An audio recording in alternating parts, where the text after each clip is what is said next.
All No. right. Friday. So we're live, which means it must be 3 o'clock on Friday. Welcome to our live. Jay Carter, our founder and CEO, and me, Adrian Park. So I think that I can't be sure of this, Jay, but I think I might have the worst example of onboarding in at least American contracting history. Okay, let's be really clear though, but you were aware of what onboarding was, right? So so Yeah, you- I so mean, the being the worst is you knew what to do, but you didn't do I it. so the punchline to that is it was me. Yeah. I was the worst. I was the example of the worst onboarding, and I'm not embarrassed to say today, although I would have been embarrassed a few years ago.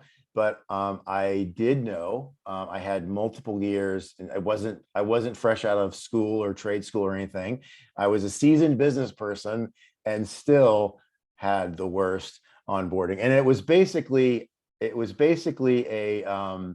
we collected as much information to pay Mhm. and do taxes and all of that stuff for payroll essentially, and Mhm. basic administration, so that a person we knew who our employees were legally.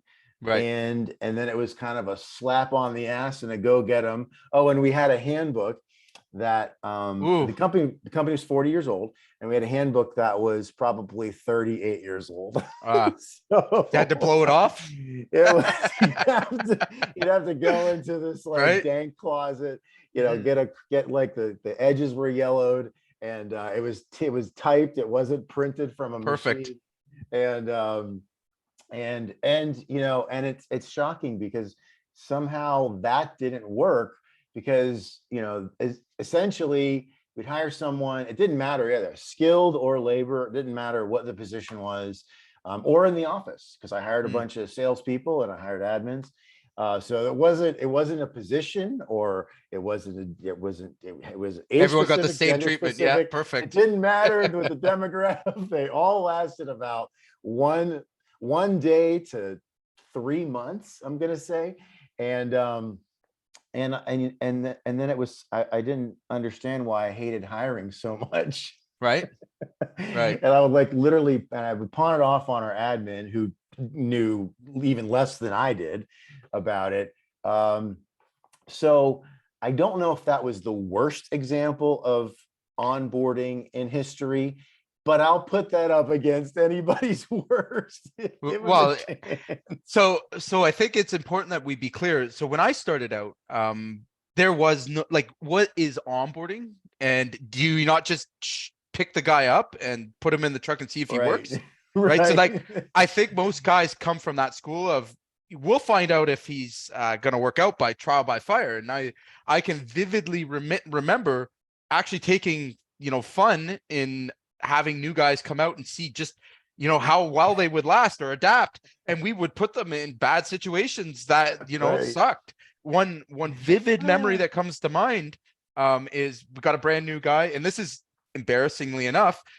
This wasn't a long time. It was about 10 years ago. And I had a guy working for me, Jeff, and he brought this guy out to a big church we were doing. And those churches, the historic Oh, restorations with the yeah, yeah. parapet stones. So Oh, we get yeah. him up, and he, the whole way down on the drive, me, Jeff, and this new guy, he's squeezed in between us. And we're driving down, and we're listening to him basically brag about how great of a roofer he was. And now we're like, Okay. uh-huh, Okay. There's okay. a setup. All So we right. stop at the local rental, and we get this big core drill, because we had to Okay. go up on the parapet stones Yeah. and drill into it to put a wood ledger on it. But this was an Okay. 1812 four and a half Woof. story church, Okay. like the Gothic style, like straight up and Yeah. down mansard Oh, churches. yeah. And all we had was essentially we had a ladder hook with string together ladders, totally like now looking back, we like, I would never allow it, but Not back when not I the was doing that, picture of yeah, safety. no, the absolute opposite of safety. And Not OSHA approved. And just to get to that ladder system, by the way, which was like 3.5 stories, and then another 2 stories to fall down the like onto the ground, we had Right. to go through like the tower and come Oh out the door. boy. So we take them up there, Wow. and we're like, yeah, great, we're so glad to have you here and everything, and we know exactly what's happening. And we get them with the power, the core drill, and get them all harnessed up and roped up, and away he goes, starting to put these core drills.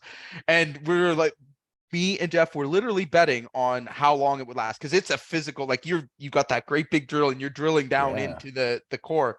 And Right. he lasted about 15 minutes, and then he wanted down. And Jeff was like, no, no, no, like you're good, you're good. You He got goes it. down to the truck, all right in front of him. He could see him, and it's 4 stories down. And he pulls out his lunch bag and starts eating his lunch while the guy's on the fucking failing all over the place. I'm like, Jeff, you got to be kidding me, man. Like, I come back there, there's essentially almost a fist fight right on the job site, but like, Right. he grabs his stuff and he's gone. He didn't even take his tools. He was gone. And To take that his might tools. be like, that was his onboarding that day. And I've never, we That's laugh about great. it now, but like when I'm looking I back, mean, it and wasn't funny then. You were probably right, like just hot, right? right, Like, get the fucking yeah, guy. no, but back then, that's like, again, that's kind of how people were brought in, and we had an abundance of Yeah. guys that were waiting, and we're like, oh well, on to the next one, and Right. so on. But now, as time's gone on, and I've become more mature in my business and the way that we do business, this concept of onboarding really became very clear as, not nice to have or need to have or you should have. It's an absolute like necessity, and I'll explain to you Right. why. Most of us that Okay. are, again, old enough to be running businesses and that have been around long enough for that, we came into the trade kind of the baby boomer era of shut up and work, and like, we'll see if you're tough, and if you're tough enough to make it, then that's how we get, Right. came on. Yeah. It's But just now, survive. right, Yeah. and it was really like, it was the culture of just be tough, right? Like, don't, Yeah. shut up and work. And Yeah. that's how you proved yourself. But that's completely shifted as we've gotten the new millennial groups coming in, and anyone hiring underneath. And I hear a lot of guys saying, oh well, I can't find anyone, I can't hire anybody, I can't, millennials don't want to work, like younger guys don't want to work. And they're not all wrong, but what they have wrong about that is the concept first, right? So if they're coming from an older group, Gen Xers, baby boomers, stuff like that, and we've talked about it a lot, it's the shut up and work mentality, but you got to work Right. for the opportunity first, right? So work for Right. it, then I'll give you an opportunity. Right. Well, with the group down, it's the opposite. It's show me an opportunity first, then I'll And work, then then I'll right. collaborate, right? Yeah. So the millennial group as well is far more collaborative and willing to work, and they're willing to take training. You go and ask a Gen X or baby boomer if they want training. Fuck no, they don't want any of it. Like, you can't Just you give me the can't get tools. the Yeah. basic Yeah. stuff through, Shut up right? and get And out of my way. right, Right. like, stop Yeah. being a pussy, whatever, right? Safety training, no, Right. right?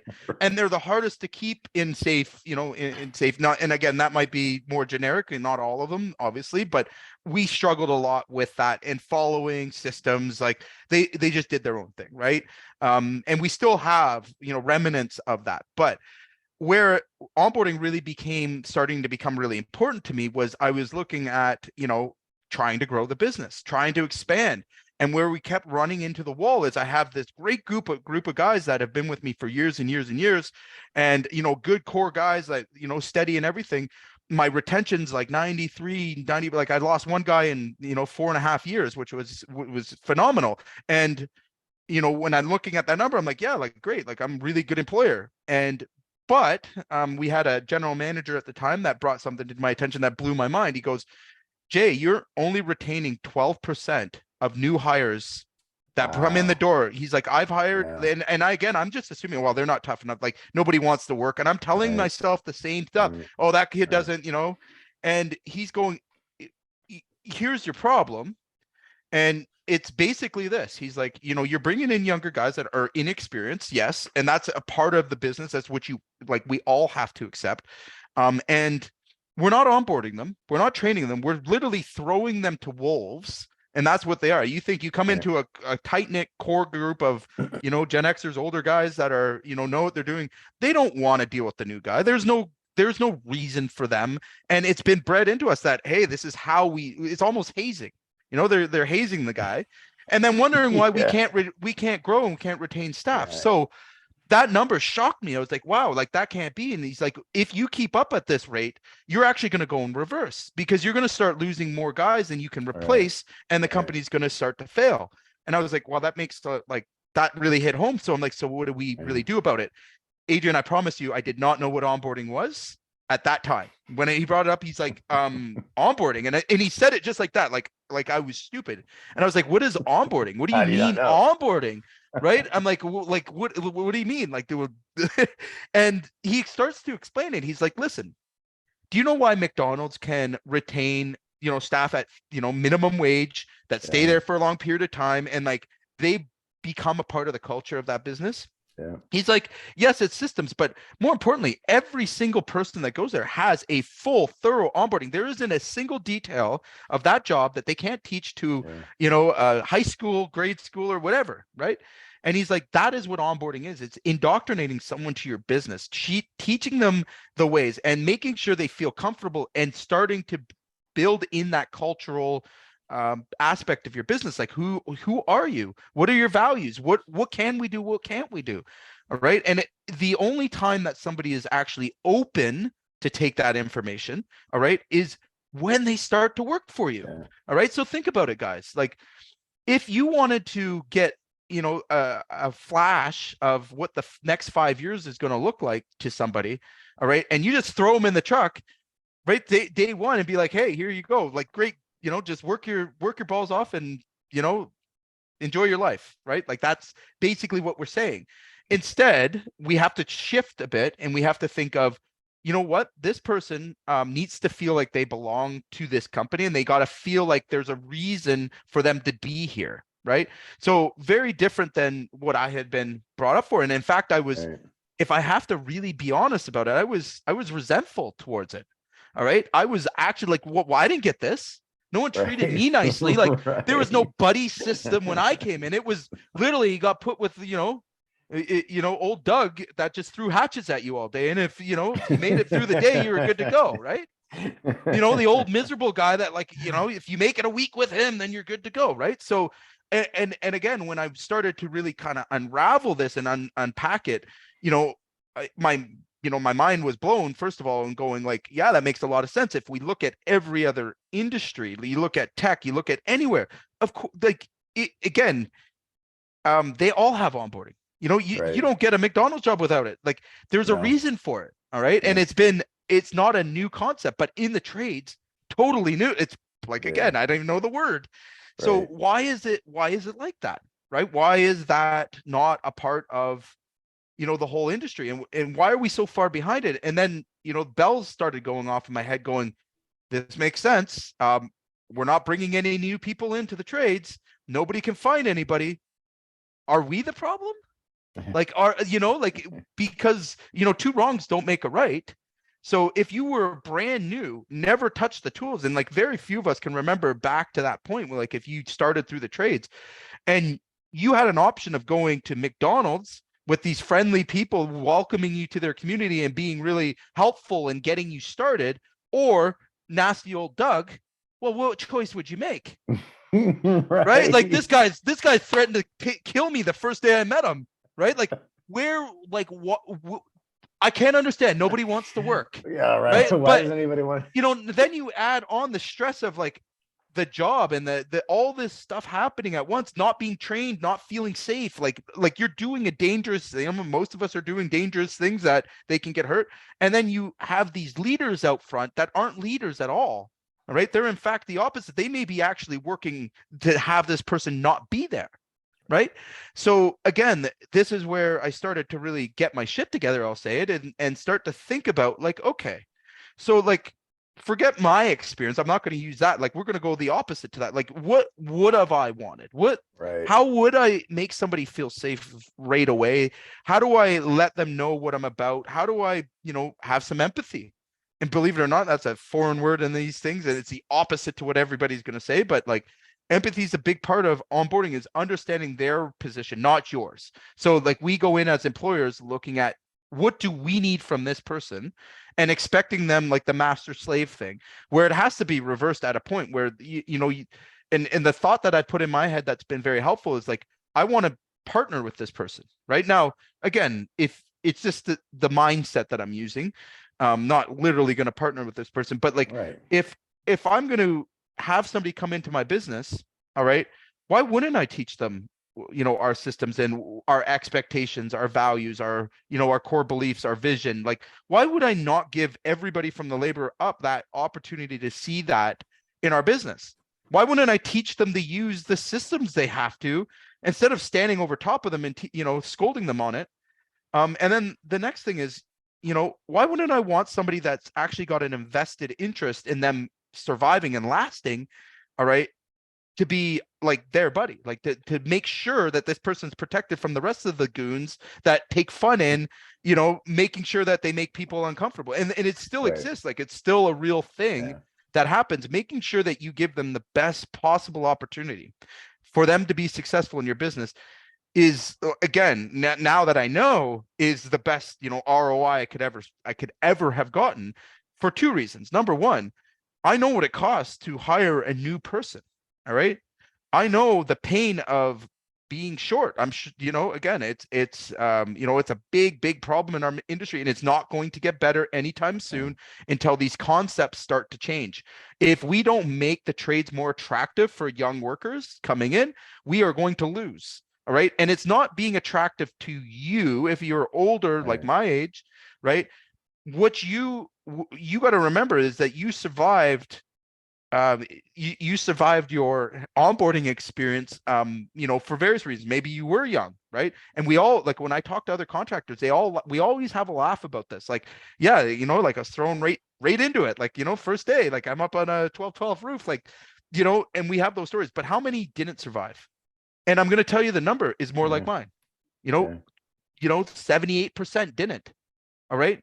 So how can a business, or how can an industry or a market continue to grow and thrive when they've got a 12% retention of new people trying to enter the business, trying to come into and how welcoming is it, right? Like, how much thought has been put into it?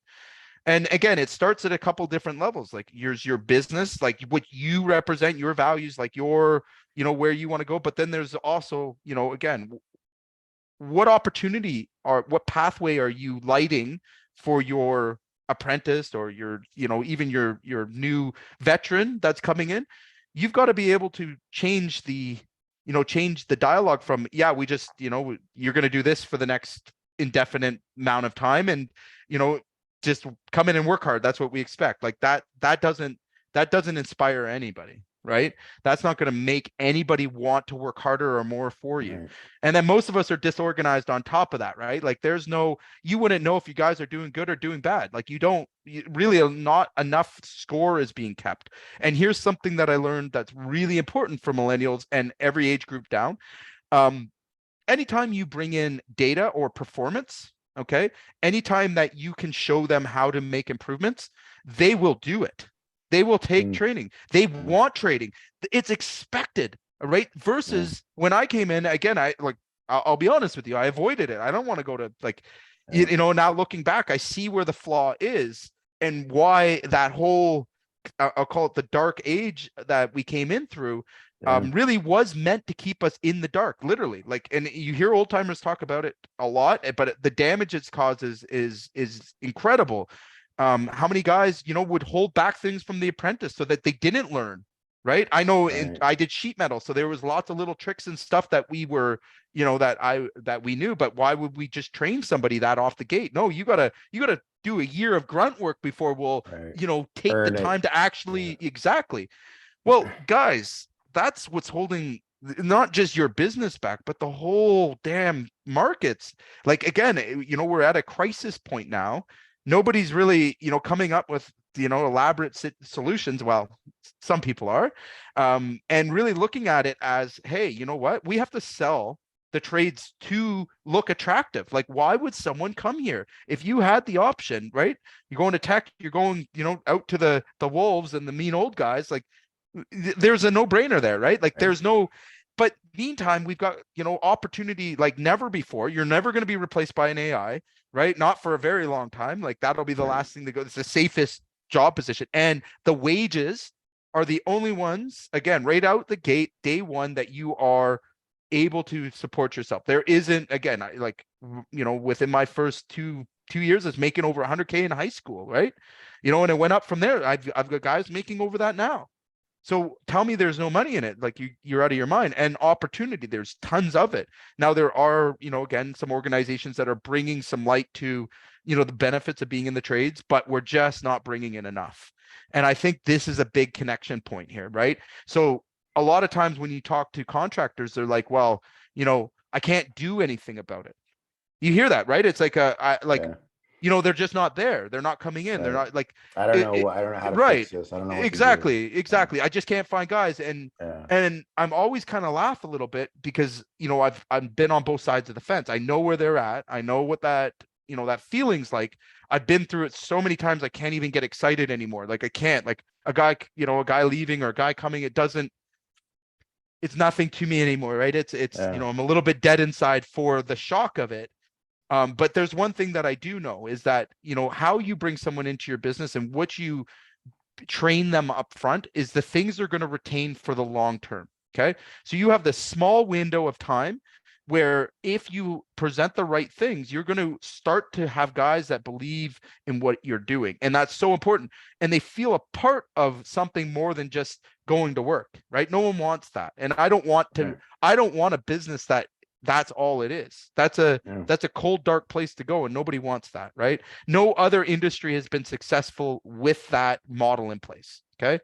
In fact, is the reason unions were formed. So let's really think, are we part of the solution or part of the problem? And again, for an employer, a single employer, I want to give very easy standard steps that you can do, and you have no excuse not to do them. Number one, mission. What is your company's big, plan? What is the impact that it's trying to have on the world, right? And it's okay. Again, we do training for this. I give actually free training on this. If you guys are interested, just drop a comment. But having a mission, having a reason for your business to exist, okay? Even if it's not grand and glorious, start off with that. Express the mission. Most companies keep those mission statements on a plaque in the front thing, and no one ever sees them. No and one sees it, and it's a big mistake. It's a huge mistake, right? The second thing is, all right, what's your vision? That's more like, what are we going to do? Like, how are we going to deliver on this mission? Okay.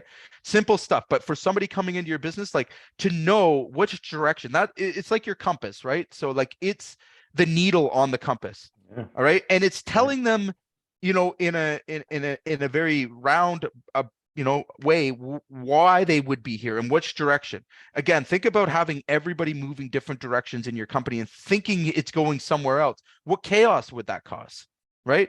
And even having this one person come in that's clueless to this thing that everybody else knows creates this problem right off the bat. So why not get everybody on the same steps right off the bat? So again, your vision and the way you express that, I mean, I'll share some easy, quick points for that towards the end here. But the next thing is core values. Okay. So again, core values is, and I've been in many businesses, is super, super important. Core values is the decisions that get made. Okay. If you don't have any core values for your business, all right, your business is going to fail. And the reason why is very simple. Again, think about having a game of hockey or basketball or football with no rules. Right. Yeah. Right? Is it a game anymore, or are we just making shit up as we go? So what kind of leadership? How do you lead people without having any rules to the game? What can they do? What can't they do? Why? And again, outside of a company manual, which we can talk a bit about that, but it's they're not worth the paper they're written on most times if they're never seen, right? Or not understood. But these core values sit above all of that, and it says basically, hey, you know what? We're going to act with integrity. Show me how you would act with integrity. If you can't show me based on what I've just shown you, then you're not a fit for this business. And that's, again, those are big, big, bold statements. And I've, I can tell you honestly that I have chosen, really, I've had really talented people come in that couldn't tell me how they were going to, act with integrity after we did this. And I knew right then and there, hey, this isn't the right fit. And I told them, like, you think how painful that is? Like, I need guys like everybody else needs guys, and it's a Right. never ending thing. But I know right away, just from making the mistake of letting it slide and letting it go, what happens if you can't stand by those things, right? So again, if your business wants to deliver value to your customers, all right, how do you do that without integrity? Right? So think about it. If you're not going to tell the person that's coming in to deliver that that value to your customers that they have to do it with integrity and hold Right. them to it, you're wasting your time. It's not Right? getting done. Right. Right. So again, now let's apply it to sales, right? So again, if honesty isn't a part of your sales, core values, you're opening the gate or opening the door to say, hey, come in and rip off everybody, rip off my customers, lie, cheat, like do all those things, and I'm going to be okay with it. And I'll pay for it. Right. Right. Right. So again, we oftentimes don't think of these high level kind of important moments in our business, and that's what onboarding really allows you to do in a simplified way, right? So again, a lot of guys get hung up on, like, I don't have time and everything else. Bullshit. Right. And I'll take that excuse away from you at the end of this, at the end of the call, when I get to my point, I guess. But just those three things are going to make a serious impact and start the relationship off on the right foot. Now, here's another hack. Everybody has one person in their business that's the friendly guy, right? Everybody has that person that's sort of, we all had them. He's the jokester. He's the, again, he's the, the community person, right? We call them mascots, right? Not necessarily the best workers, but like they have a personality that's welcoming, right? Yeah. I'm not particularly like that, like people wouldn't be drawn to me right away. I'm more in like a command position. But if you have somebody like that, and I know from experience, I usually get frustrated with them, and like, like this guy's like a monkey, he's like a muse, right? But I figured out a really cool role to do with those kind of staff members, is that what you do is you position them to be a buddy. Okay. If that's what they want to do, that works for them. But think about the difference in experience. If you assigned him to be on the hip of the new guy and just walk them through 15 minutes training a day, how to use this piece of equipment, how to use that piece of equipment, it's hands down one of the best ROIs you're going to get back. Why? Yeah. Because they're already learning information that's valuable. They feel immediately welcome. They feel like, again, there's no awkwardness or tension or like, us against them. Like, you do not want that, right? For guys that are experienced or guys that aren't, it doesn't matter across the board. So get somebody in front that is actively aware that their job is to retain this person on your staff. Give them the best chance of surviving, right? The best chance of being successful, right?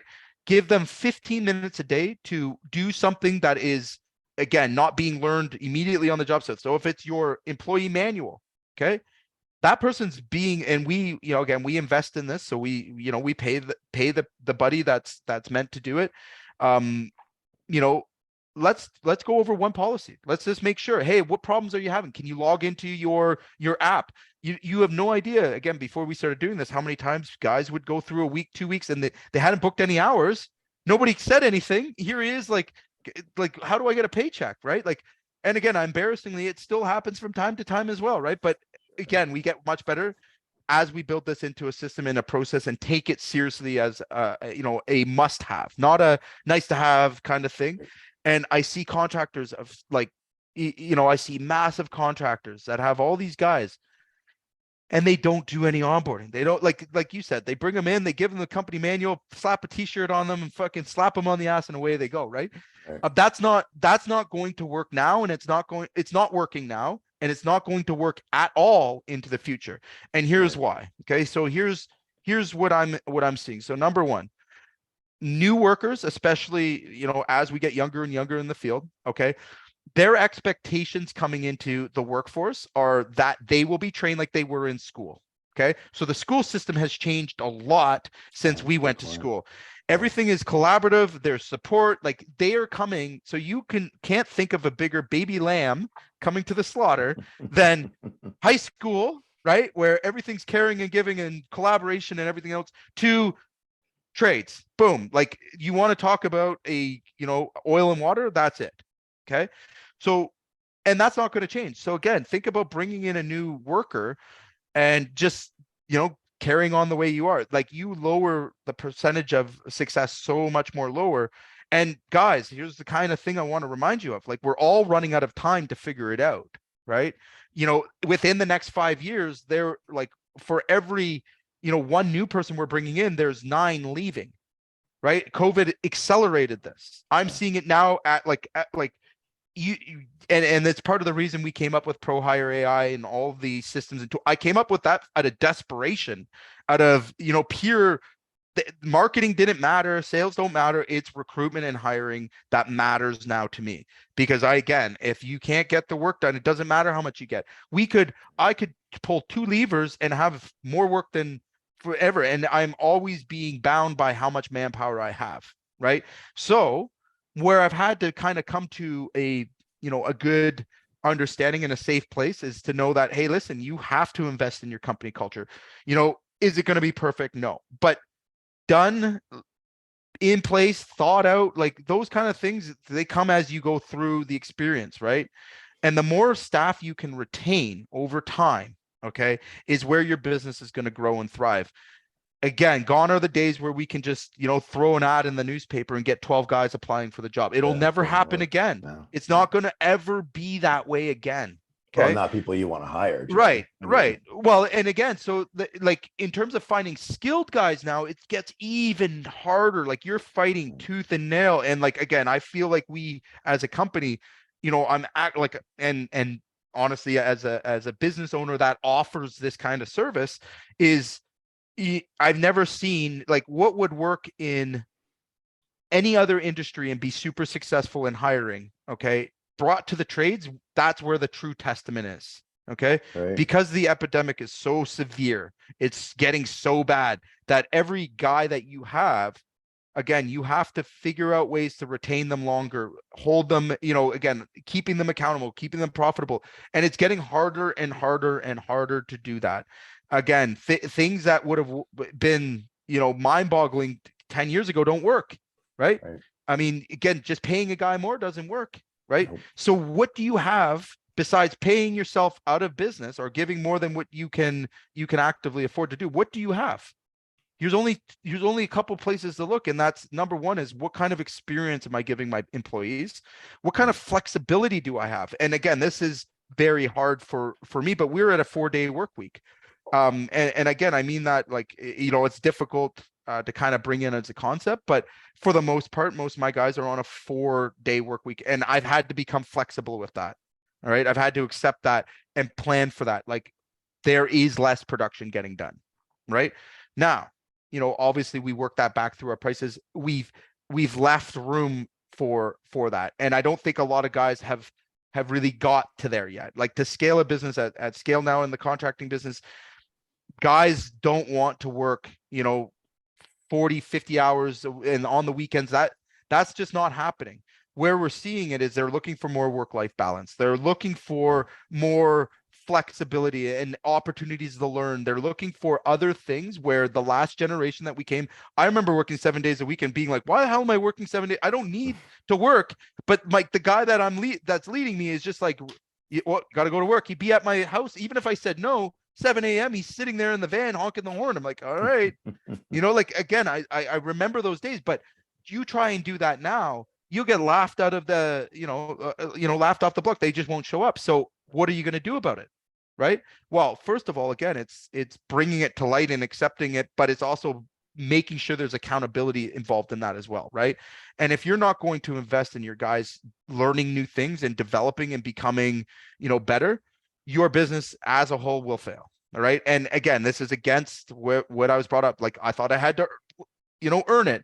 Of course, like, I got to, do all the hips and valleys and everything else before I got to learn how to, or actually make real money. Like, I was put through drills that I was constantly proving myself, like a hazing, you know what I mean? Right. To be getting my trades. That is in reverse now. Like, you got to start with training. You got to start getting them as much. And yeah, some of them aren't going to work out. I mean, we run the apprenticeship programs. We did, one last year that was fairly successful. I had 28 students, 28 that we entertained for 2 weeks, just doing hands-on basic, like, again, for our industry, basic things. At the end of that class, we hired 3, right? So 28 out of like 3 out of 28. And it was the bar down best investment ever, because again, you get full view. And a lot of guys are just like, oh, I can't do that. And, you know, it is a lot of heavy resources, but think about it, right? Like at the end of the day, right? How many of us really have an option now? How many of us have an ability to, what is going to happen if you lose one or two more guys? Like, again, if you lost your core guys, which, you know, I'm getting to the stage of my business where my older guys are starting to look at retirement. Like it's, you know, it's a awakening moment. And, you know, we've been able to grow and build off of guys that are just not, we're not developing enough of them coming through the trades that if I want to grow, I can depend on. Right. So again, my answer to this has been more training, more bringing in younger guys, finding, you know, trying to find some balance between the two. And it's not perfect. It doesn't always work out, but the main thing that I come back to is, you know, the guys that I do have, you know, versus a 12%, the new guys that we bring in now, all right, we sit at about 78% more for them Wow. to last. So dramatic night and day difference, right? So, Yeah. Jeez. and all of that was just implementing those few things. Like, again, do you have to do a full scale, like, you know, 1 month before they touch the job? No. All right. But you do have to do the minimal things, is getting them indoctrinated. And there's some cool systems to do that, right? So do you have to do, like, for example, you know, your safety training? Well, we have that all built in our back end. As soon as somebody's hired, they get a onboarding course, all right, where they have to complete that course before they even get to the job site. That's all the initial first things, all like I talked to you about, vision, mission, all those kind of things are done. They get to see them. They have to do an activity that proves to me that they've done it. Okay, so there's some compliance there. You know, it gives them all of their tools. They have a reference manual that's interactive. So we have this all in video formats. That works really well, walks them through. If they need to go back to it or they're unsure, they've got a place to go, right? On top of that, we do the buddy system, which has been, you know, fairly good. Yeah. And again, I select employees that, you know, they're partnered up, and, you know, again, we've seen progress there, right? And, you know, the last thing that I've got to say is that it's taking the time to actually touch in with your staff. Like, we're still in a human to human business, right? If Right. you're so busy that you can't check in on somebody, or, you know, genuinely care about their progress or how successful they're being in your business, well, that's a problem too, right? And I know we're all busy. I know it's hard to, you know, connect sometimes, but it's important that you do try to do those things. And then the last thing is, you know, take your guys out to a company event. You know, it costs you, big deal, maybe 2,000-3,000 bucks for a day. Take your guys Right. out and show your appreciation. Make sure Right. that they know, win, lose, or draw. Like, you know, and you'd be amazed. We do a company fishing trip. We do, actually this year we're doing some go-karting. But those things matter, you know. And again, if I really have to look back at years, a certain time of the year we do Christmas parties and stuff like that. But those things really matter to somebody wanting to feel like they're a part of something, right? Yeah. And again, you know, we could do that even better, if I'm being honest. We could, you know, make that even more, and you know, into the future we will be. But that is really important, right? To have that moment where you guys are connecting, you know, owner, you know, it doesn't matter. You should be no boundaries. You know, if the general labor wants to talk to the owner, then those are the days that you want to set aside where Right. you're building that. Have a barbecue, have, you know, invite your you know, your guys out, get them, you know, into a community set, try to build a community within your business, and you will start to really realize the power of retention, getting the onboarding in, like I've explained. You know, we have a really cool system. I'll do a shameless plug here for Pro Hire AI, but that helps you with your onboarding. If you don't like shooting videos, we make all that stuff. We take care of that all for you. We get something in place that you can start to build off of. Yeah. And it's all, you know, incorporated into your recruitment hiring systems. So, you know, if you're interested in that, again, leave us a comment. We'll hook you up. But that's what we're really at in the state of onboarding. That was a hell of a rant. What did I go, like Well, 30 minutes? that was a good, that was Yeah, solid. I That had to might get be that off the, my chest. geez, yeah, you had a lot to say. Well, I think too, Jay, you know, I get, so I'm gonna pretend like I'm gonna play devil's advocate here, and I'm gonna grab a couple things you said. So like you said a couple times, you'll fail, you'll fail, you'll fail. And Mhm. I can hear some folks going, well, you know, I've been in business for X Mhm. amount of years, and and I don't do those things, and and I'm doing pretty Yep. well. And, and so I'm going to just respond to that Mhm. because the business that I came in and took over was a masonry restoration business that to anyone in the outside was doing well, right? Mhm. They were considered to be one of the better historical restoration shops, um, and had a reputation for quality and a number of things that, again, outsiders will look at. Even other contractors would look at the company and be like, oh, they must, they're doing great, when in fact the business was 40 years old and we were chasing payroll like every other week. Right. And like I said, I came in and I made it worse because I didn't, instead of making it better, I made it worse. And I didn't even, I knew we should be doing some of the stuff. And I thought it was optional. Right. Right. I didn't think this is a must. This is not a like want to, it's a got to. Yep. And when I got that, cause and it was really only after, having, screaming matches with these guys Oh and yeah. doing the thing where I'd hire someone for cash. Oh And yeah. that worked like, that was like, just like a turd. Mhm. And so, like it was just, I got sick of it. Fortunately, I have a low pain threshold when it comes to that stuff. But, you know, they were, I think I don't know if he would say this or not, but I think the owner would have said, well, I'm doing okay, but they Yep. weren't doing okay. And I think a lot of other people are there like, well, I'm doing okay. Well, no, you're not. Right. Well, Because in the they're a yeah. 40-year-old business that should have been doing, because we did in a few years, we ended up doing $5 million, from 1 to 5 and making a lot of money on that 5 million.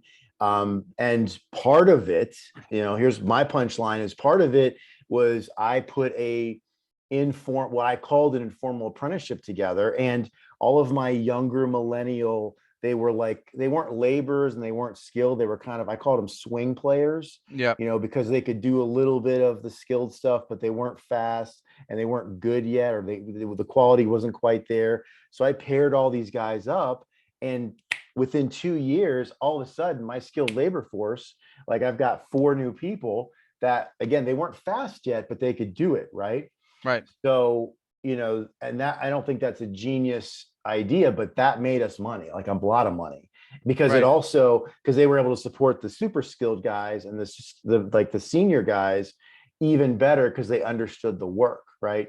So it's, I think that, for anyone out there that's like listening to you saying, well, I haven't failed and I haven't done this stuff. Well, yeah, but how are you really doing? Right. If you Right. ask yourself honestly, if you're Well, real honest. they're the same. They're the same guys though that don't recognize that. Hey, yeah, you're doing all right, but are you still working in the business? Like, are you Right. still actively looking for guys nonstop? Like, have you ever had enough guys to get the work done? Like, are you depending on 1 or 2 guys that are your key guys? What happens when they go? Right? Like, let's be Right. honest here. Like, it can happen so quickly. And then, even established businesses are going through this same experiences. Like, hey, you know what? As the toll of all of these new guys without skills comes in, and the guys that are skilled start to exit, what are you going to do then? What's your Right. plan? Right? Right. How are you going to get these guys up to speed in time to actually have an impact in your business? And guess what? If we really, really get into it, and now I'm speaking from my own experience, and I'm still a contractor, right? So like I'm not immune to any of this. Even Right. with these things in place, I'm not immune to it. Okay. Right. It's happening to me. Yeah. Or actually happening for me, not to me, but There you go. um it's the whole idea of like, again, we all have those core guys that if you become established that you count on, right? And that that have pulled their weight for you in their business. And then we're always testing new guys to come in. How are we testing those guys? Are we testing them on the patience of the guys that are established, that have been working hard? Are you punishing them with the new guys you're trying to bring in to grow your business? What kind of Yeah. message is that? Right. So again, as an employer, you have an accountability and responsibility to help out the people that have already given enough to your business and had impact and had a good role. You don't want to be putting more onto them. You want to be taking some off. And how do you do that? Like day one, when you just throw a new apprentice on their team and be like, hey, I hope he works out. That doesn't, like, Right. that's not helping it. And then it's killing your culture. I mean, in our business, I'll speak first and foremost about this. We have a very specific, like, we're not hiring guys that don't have driver's licenses, that can't get themselves to work. Like in the roofing industry, that's pretty Right. important. And in a certain age group, right? We're not hiring guys that are, outside of our sort of our ideal candidate. And I got to admit, like, it's been painful, but the thing about it is I can send crews to any job and I don't have to be there. I don't have to worry about things Right. not being done. And I mean, for the most part, there's always hiccups here or there, but we work together as a team to get a lot of work done with with the small teams that we have. We were able to do more with less, right? And I've always prided myself on that. Like where other companies would need, 40, 50, 60 guys, we're doing it, easily with 25. And that's Right. that's really the lesson I want to drive home here. Surviving and thriving are not the same, right? Right. So if you want to thrive, okay, and not get killed, like not continue to really struggle, then you're going to listen to what I'm saying, right? Like this is about growing a business beyond you. Like we take you out of the business and can it operate with you? Yes or no, right? Do you have enough structure and enough support and enough, again, if something happens, enough planning in place to survive those kind of hits? And I guarantee you, because I talk to you guys all the time, I'm on calls all day with contractors, is no. The answer is no, right? Yeah. And why? Where does it start? Where do you start to move yourself out of the business? All right. Well, I shared with you exactly where I started first, right? And Right. that was coming up with a system to bring in mediocre average guys and get extraordinary results out of them, Right. right? That's pretty simple, as simple as said. So I wouldn't even look at it as I'm going to die. Like again, or you may be getting by doing what you're doing, but at the end of the day, either, adding this one piece, putting this one piece is not going to take you, it's going to get you further than where you are, right? Yeah. And more importantly, it's going to start to prevent those catastrophic things that can happen to businesses, right? Getting people on the right track right off the bat is, I mean, you can't lose in that situation. Make sense?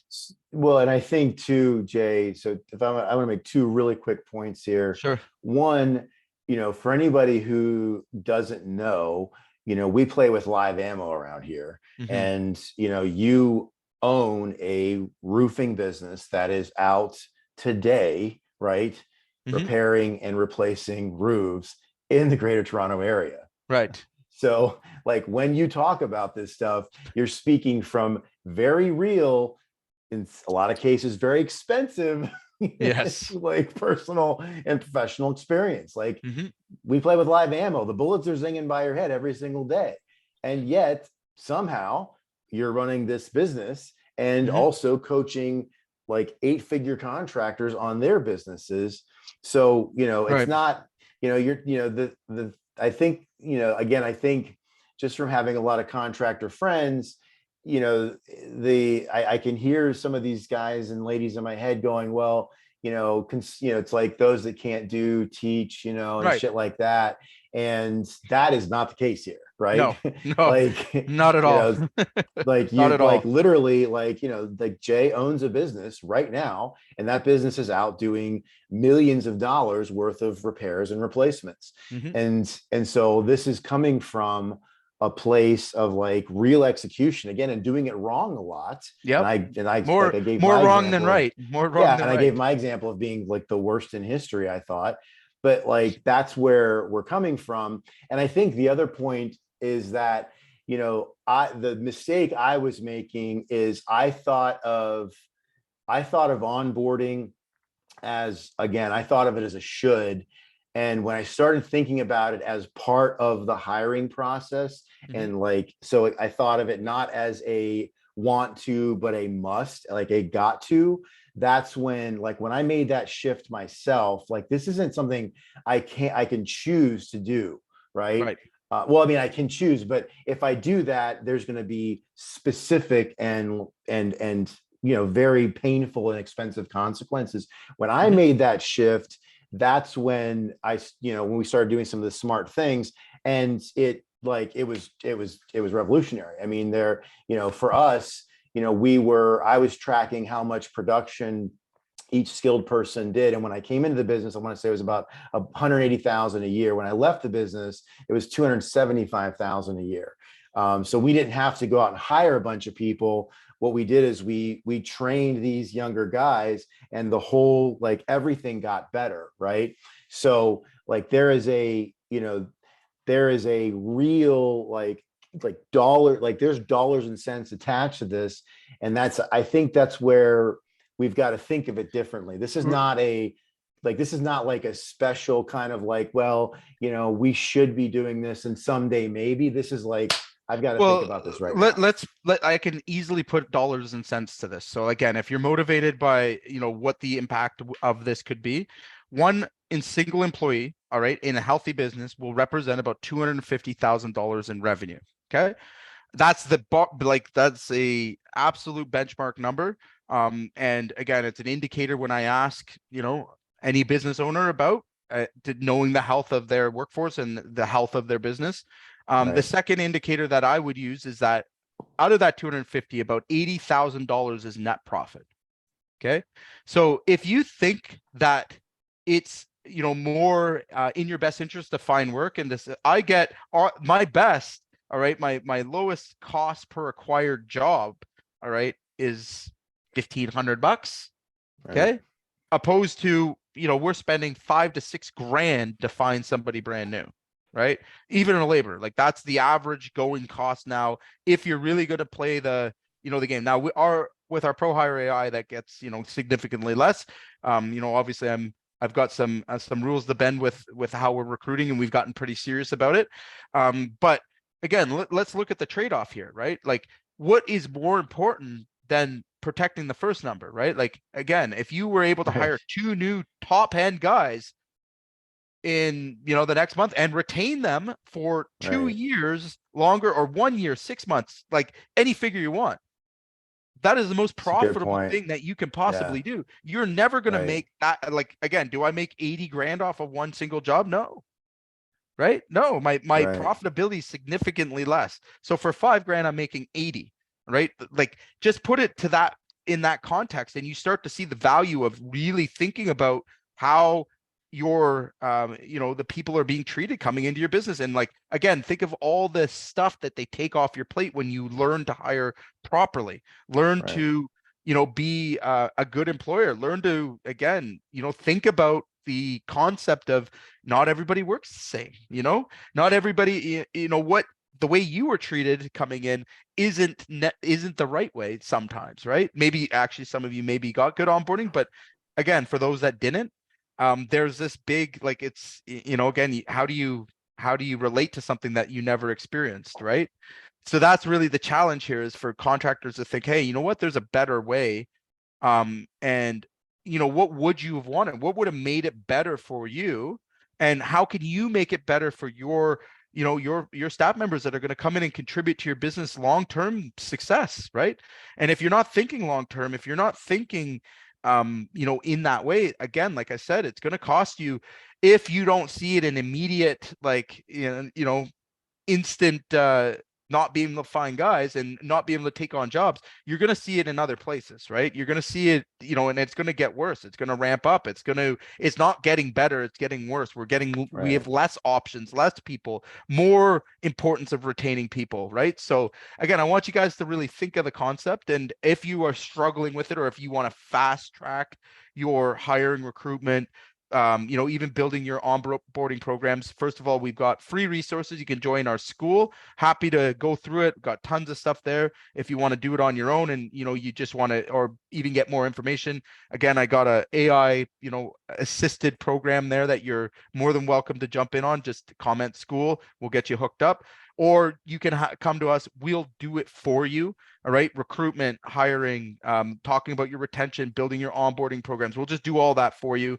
Take that right off your plate, help you to do the more important things like leadership and really the creative side of it, and how you can bring this in and adapt it to your business. So, I mean, reach out to us about that. And again, guys, you want to look at it as building on a new piece to your business that's going to, have this kind of ROI. And really, I mean, we're at that point where you have to have these things, right? It's not is not going to be optional very soon, because losing one guy, I mean, again, that can be catastrophic for some of us. Yeah. I mean, so it sounds like, Jay, so we've got, for those that are curious or want to understand more, they can come and join the school. Yep. So they can just drop a comment and then we can get them into that. For those that want to go deeper or maybe want to like see how we can do this, we can actually just execute it. Yeah. Yeah. We Like just, where we again, do and it, we yeah, execute everything. we put the systems And in place, everything. Yeah. It's just done for you. And it's the exact okay. same system I use in my own business to, do these things. So everything we've talked about, like, again, I'm doing it day in, day out. That's where the processes have been fine tuned over a long period of time. And again, you're getting something that's already actively working. So there's no pain of learning these things from scratch. So what are your final thoughts, Jay? Final. Yeah, I think it's the first and foremost thing is, looking at your recruitment and hiring process equally as important as your marketing and sales. Okay. So I always say this, and it's a very important point. If you know how, or if you can't market or sell, all right, you can't recruit or hire. Right. So again, you have to start to think about having the same emphasis and importance put on, that you do for finding work and selling work as you do for recruitment and hiring. It's a 24/7 365 activity. It should never stop. You should never let your pipelines run dry. You should also treat your staff members better than you would treat your customers. Okay.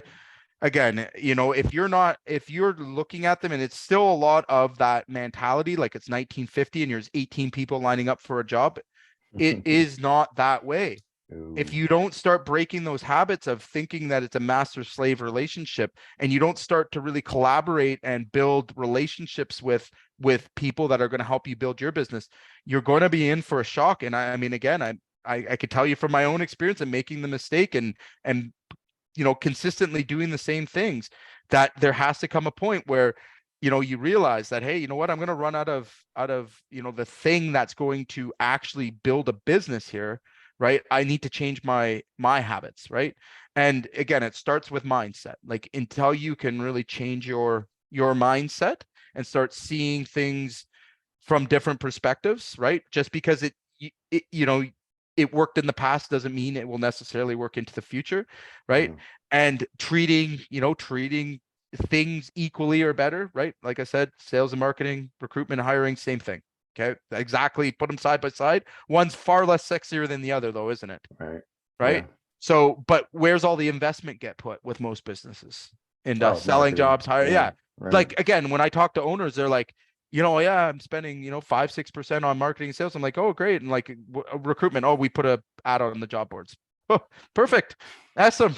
You're building yourself a nice little reputation there. That's ideal. Like, I'm sure you're going to thrive with that into the future. And again, we are starting to see those things just completely not work. Right. So like, Right. again, where are you going to go next? Right. So, I mean, again, it's a good lesson to be learned for everyone, to learn from other people's mistakes and not make them. Right. So if you're trying to avoid the pain of going through some of these things and having to scale without the manpower, and put your life and soul into your business and get nowhere, then keep doing what you're doing, right? Enjoy. If you're looking for a way or a solution to fast track that, then reach out to whoever.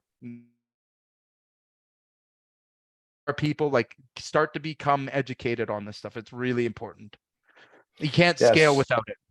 So, so we definitely have a solution here. It's called Pro Mhm. Hire AI. It's it's our hiring system, which is basically a marketing system in disguise Yes. for employees. But it's also very specific. And so if you want to if you're curious about it, we're doing school every Thursdays at 3, right, Jay? Yep. And then if you're concerned about, if you want to know more, obviously drop a comment. But if you're concerned about like who's going to do this on my team and who's going to respond, and they're already so busy and they're already so overwhelmed, we have a solution where it's done for you and we just execute it. And so obviously drop a comment and we can talk about that as well. So Thanks everybody for being with us. We will be back next week. We're here every Friday, 3 o'clock. If it's Friday at 3 o'clock, you know, Jay and Adrian are going to be live. And thanks for hanging out with us, and we'll see you next week. Awesome. Bye.